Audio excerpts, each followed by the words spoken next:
اخر کې خواست کوم د پښتو ادبي سوسایټي اسلام آباد چیرمن صدر محفل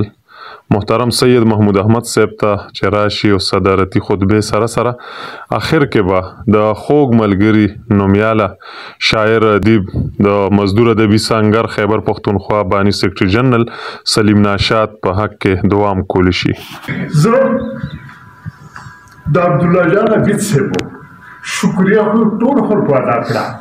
خدا یو داسې خدای پاک ای سعادت قسمت شاعر شهباز حسین کردان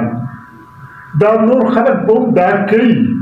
لیکن د دې غټ عظیم کار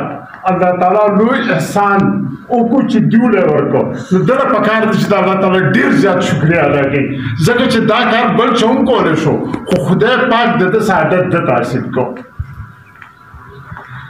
باقي څنګه چې ته تحقیق کړلی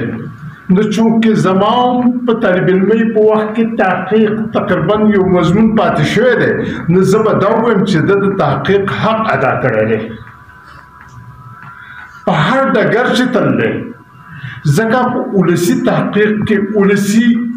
کم یو سماجي تحقیق کې د ټولو نه غټ خنډ چې سړي ته راځي هغه خپل پسند او ناپسند دي. خود ته خپل پسند او ناپسند نظام وویسه او کم حقیقتونه چې هغه هوبهو خلکو ته پیش کړه نو زه په دې زیار باندې دته یو پیر بیا مبارکي ورکوم چې د تحقیق حق یې ادا کړو. باقي خبره پاتې شو د حضرت شاه بابا رحمت الله علیه نو شاعران ډېري خو بعضې دي شي چې چاته مولانا صاحب وایي گفته الله بود گرچه از حلقوم عبدالله بود. دا وینا چې دی کومه چې حضرت شاه بابا کړله دا یو نزول دی الله تعالی د خپلو ښو بندګانو په ژبه باندې د خلکو د لارښودنې دپاره یو سړی منتخب کړي او د هغه په زړه کې القا وشي او هغه دغه ووایي چونکې دی د رحمان بابا د مسلک پیروکار دی د هغه د دغه ټول چې دي دا تقریبا د یو میشن دی او هغه میشن دا دی چې کلکم ابناء آدم و آدم من تراب په هغو کې چې څه تعصبات دي هغه ختم شي د الله تعالی د مخلوقو خیرخواهي د هغو لارښودنه د هغو مقصدي نو خدای پاک دقه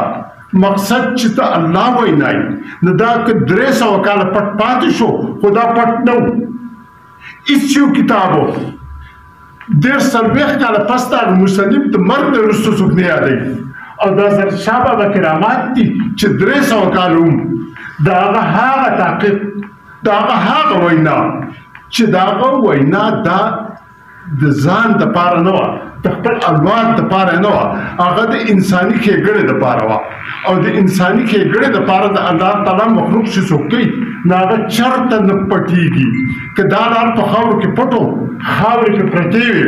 خو نن عبدالله جان عبید ته خدای پاک دا دغه ورکړو چې دغه خاورې ته لرې کړې او دغه لارې داسې وځړو چې انشاءالله د قیامته پورې به دا ځلیږي. ستاسو د ټولو شکریه وخت ختم دی ځکه په کتاب او په ده باندې 150 وینا تقریبا سړی غواړي چې ووایم خو د وخت د کمي د وجې نه ستاسو بیا شکریه او په دې امید چې دغه شان به راځئ او دا محفل به ښایسته کوئ.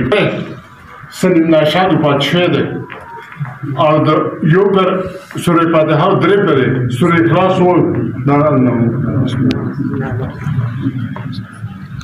الرحمن الرحیم